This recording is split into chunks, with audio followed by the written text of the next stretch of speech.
na maana kwamba nampongeza IGP, napongeza mkuu wa usalama barabarani, na makamanda wote wa mikoa.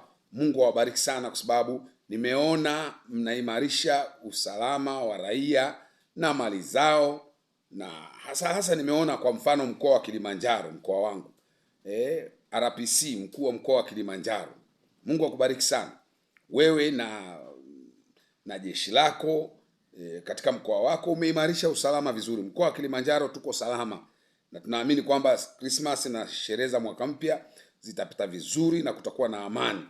Kwa sasa hivi nimeona RPC wa mkoa wa Kilimanjaro umeweka ulinzi mzuri sana, hasa juzi na jana. Kwenye upande wa usalama barabarani mmekamata mpaka na madereva walevi. Sasa imagine madereva anaendesha mabasi, wamebeba abiria, alafu wanakunywa pombe, wamelewa. Sasa watu kama hawa wanaweza wakaenda wakasababisha ajali na kupoteza uhai wa wananchi, hasa wa mkoa wa Kilimanjaro. Nimesema hayo kwa sababu nimeona wamekamatwa walevi.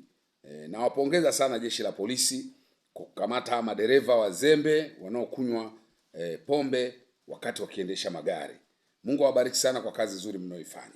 Naomba kutoa ushauri wangu kwenye kipindi hiki cha sikukuu za Christmas na mwaka mpya. Nimeona vyombo vya usalama, naona wananchi vyombo vya usalama nchini pamoja na viongozi wangu wa serikali, naona mmejipanga vizuri sana na mambo yanaenda vizuri. Nilikuwa na ushauri, naomba mwende mbali zaidi. Hebu naomba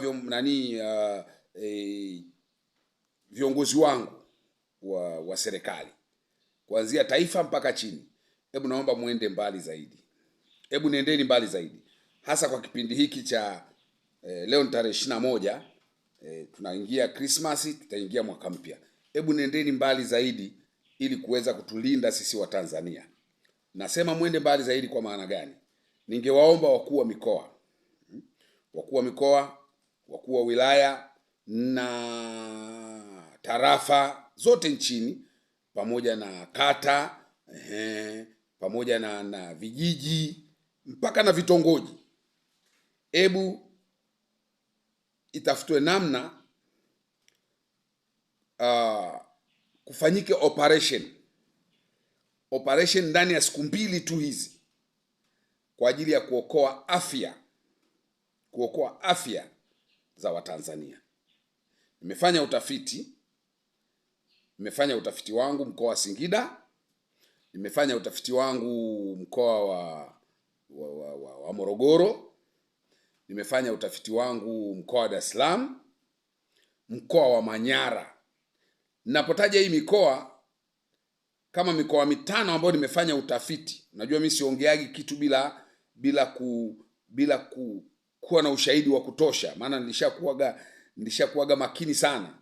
Nakumbuka kuna mambo fulani niliwahi kuyaongea huko nyuma, jeshi la polisi lote lilihamia kwangu.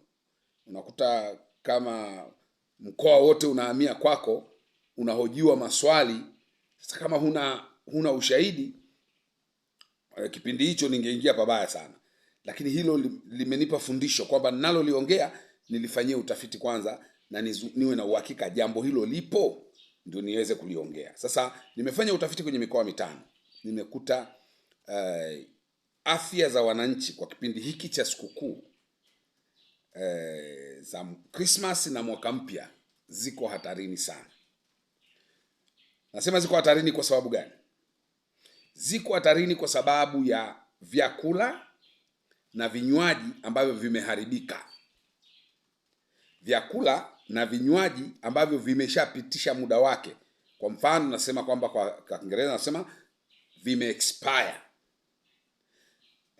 Juzi hapa nimeenda kwa watu fulani, marafiki zangu ni matajiri sana, na waligawa vinywaji, majuisi, wakagawa soda, wakagawa hata na mapombe, wakagawa vitu vingi sana.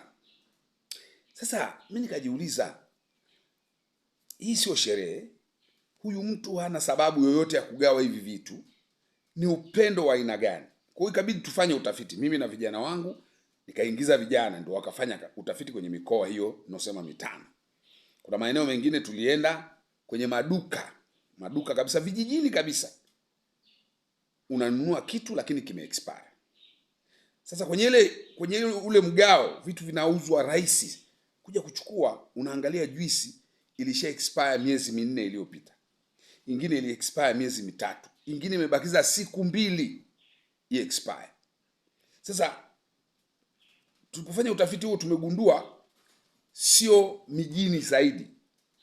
Wafanyabiashara ambao wako mijini ambao wanauza biashara hizi za wholesale wameshagundua kwamba mwezi wa 10, 11 na 12 vinywaji vyao vime expire. Sasa kuna wanaojua vime expire kabisa, lakini kwa makusudi wanasombea vijijini kwenye masherehe, wanauza bei rahisi, kwa wanagawa. Kuna wengine wanauzia watu wa madukani ili vika expire vikiwa madukani. Kwa kuna watu wamenunua vitu lakini hawaangalii expire date. Na ukiangalia tuna watoto wetu kwenye sherehe hizi wanajitokeza. Ukienda huko vijijini, sana sana madhara makubwa ni vijijini.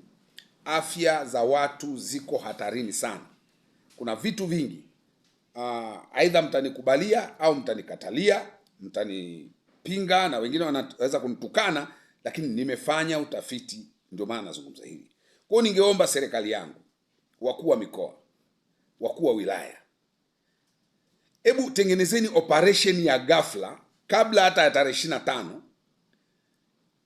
kuanzia mpaka hata tarafa, kata, vijiji na vitongoji, vibanda vyote, watu wote wanaouza vile vinywaji, maji, wanauza ice cream, wanauza pipizo, wanauza vitu vidogo vidogo, biskuti, wanauza vinywaji, juisi hizi kwenye magari, wanaokimbia kule stendi. Wakati polisi au vyombo vyetu vinavyohusika au wale wanaohusika, wakati mnaenda stendi na kuangalia usalama wa Tanzania kwenye mambo mengine ya ajali na nini, hebu angalieni na afya, kwa sababu ukweli mijini yawezekana watu wakawa salama, lakini vijijini hali ni mbaya. Kama hapa kwetu Kilimanjaro, vitu vinasombwa sana, vinapelekwa vijijini kwa ajili ya masherehe haya, lakini vingi vime expire. Na kunywa juisi iliyo expire kwa watoto ni madhara makubwa sana, na sio watoto, hata watu wazima, hata wazee, hata nani. Kwa hiyo mimi ningeiomba serikali yangu ifanyike operation kabla ya tarehe 25, vijiji vyote Tanzania, wilaya zote Tanzania, mikoa yote Tanzania, vitu vilivyo expire vikamatwe vyote, vitolewe, ili kama wanataka wanunue vipya, kuliko kuhatarisha usalama wa afya za Watanzania. Kwa kipindi hiki tunaangalia tu sherehe na sikukuu, wakati watu wanaumia sana vijijini. Naona vinywaji vingi vinapelekwa vijijini, majuisi mengi, sitaki kutaja. Nina baadhi mpaka ya risiti ya vitu ambavyo tumenunua, lakini vime expire. Expire toka mwezi wa 10, lakini tumeenda kuvinunua mahali na tumepewa na marisiti. Sasa niombe ushauri wangu kwa serikali yangu, naipenda sana, wakuu wa mikoa, wakuu wa wilaya, najua labda kama mtanichukia basi, lakini ndivyo ilivyo. Naomba wakuu wa wilaya, matarafa wote, kata, vijiji, watendaji wa vijiji, mpaka vitongoji, vile vibanda vidogo vidogo kule ndani, haya majuisi haya yanayosombwa kutoka mijini kuletwa huko vijijini, hebu yaangalieni. Kama ame expire, kamateni, toeni kabisa kwenye maduka, kukae vitu fresh, vitu visafi ambao vita expire labda mwakani. Lakini kwa sasa vitu vingi kuanzia mwezi wa 10 mpaka mwezi huu wa 12 vimeshapitwa na wakati. Mungu awabariki. Ni ushauri wangu. Mimi Bishop Ikongo. Asanteni sana.